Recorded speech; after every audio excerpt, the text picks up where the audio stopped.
Hello everyone, my name is Buddy. I live in a big city. This is a real metropolis. It's great here. I go to school and I ride the school bus every day, but not long ago, while playing soccer, I broke my leg. Now it is very difficult for me to get on and off the bus. My parents start working early in the morning because we have our own bakery and they should be at work by 5 a.m. in the morning. So it turns out that I have no one to help me and it is very difficult to get to school. I do not want to transfer to online school at all because I'll be so bored without my friends. Then my dad decided that I could take taxi to school. Every morning I called the taxi and different people drove to me to school. These were grown-up uncles who were usually really silent. Once there was a man who listened to music very loudly and spoke loudly to me. It was a terrible trip. One day I was picked up by a woman who had the whole car decorated with ruffles and flowers and smelled of something floral which made me sick. It was a terrible smell. I barely got to school that day. At school, I was always complaining to friends about another creepy thing happened to me on my way to school. And so my friend showed me a video about a taxi driver. His name was Alan. He had a cool car and he also participated in street races. He drives well, listens to cool music, and is generally a very popular person. I decided it would be nice to try going with him. And from that day on, I began the hunt for him. It turned out that calling him was not so easy. He had a lot of rides from early on in the morning. He drives very fast, knows the city like the back of his hand, and can bypass any traffic jam.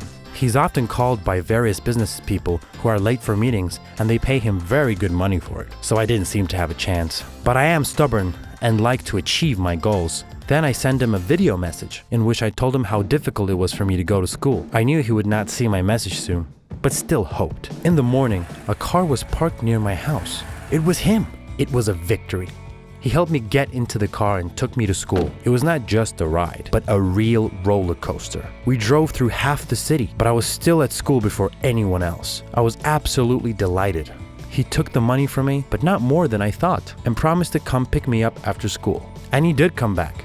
I didn't expect they had so many fans in our school. His car was surrounded by a crowd and everyone wanted to take a picture with him. But he didn't think of himself as a famous person, so he just helped me get into the car and drove me home. On the way, we talked, and I said that I knew little of our city because my parents are always working and wasn't allowed anywhere by myself. He turned the car sharply and we went on a city tour. It turns out that our city is incredibly beautiful and fascinating. When he brought me home, I realized I only had enough money for the trip from my school to my house. What should I do? He laughed and said that what I had was enough. And he also really loved cinnamon rolls. He winked at me and left. The next morning I waited for him, holding a large bag of buns. And so it was like that every day. We could not always ride around the city, but we still talked a lot, and he often gave me advice. My cast was soon removed and it was time for me to go back to the school bus. I was beyond sad. He told me not to worry and call him if it was bad. The leg was recovering. I went back to soccer training. One day I fell while playing and sprained my sore leg. I was taken to the hospital.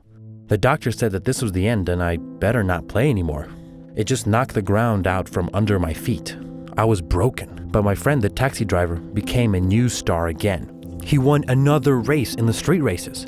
Although this is an illegal race, it is very popular and you can make good money from it. I called him to congratulate him, but could not contain my emotions. Soon he was at my hospital and told me his story. He loved cars since childhood, always dreamed of becoming a driver. He helped his uncle in the auto repair shop and soon knew cars like the back of his hand. He took them apart, assembled, and soon became a good mechanic. And so he grew up and could take driving lessons. He had been waiting for this all his life, but during the medical examination, he learned that colorblind people are not given the right to drive. Their eyesight sees colors differently, which means they cannot distinguish between traffic lights. On that day, he also decided that this was the end. His parents urged him to become a car mechanic and not worry, but he wanted to be a driver. He wanted to drive cars himself, but he could not control his life, and in his condition was stronger than him, but he decided that this would go on no longer. Alan moved to our city and passed his driving license exam again, since he had a strong desire to become a driver.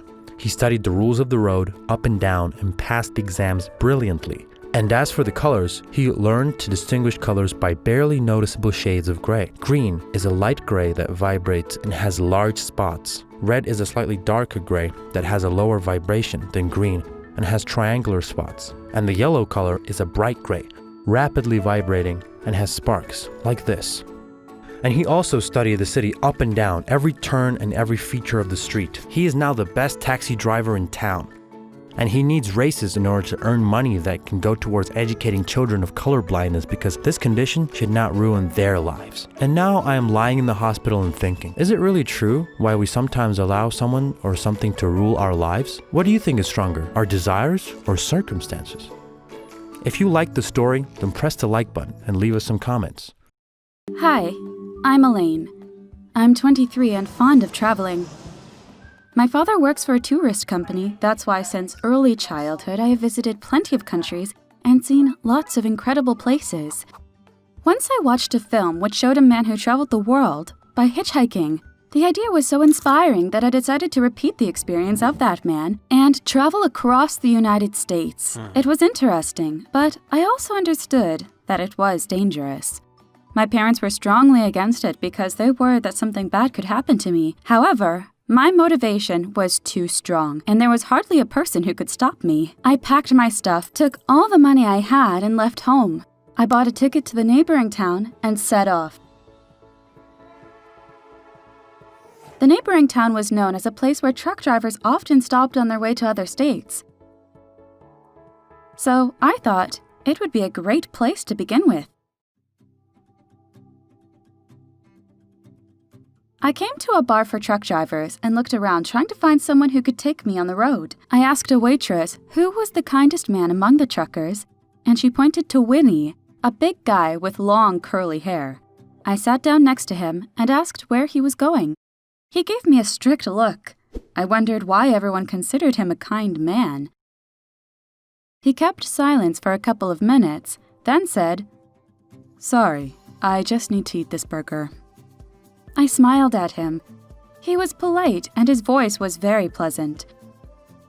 We started talking, and soon I learned that nearly half of my route coincided with his one, and that he would be happy to take me with him. Our trip was amazing.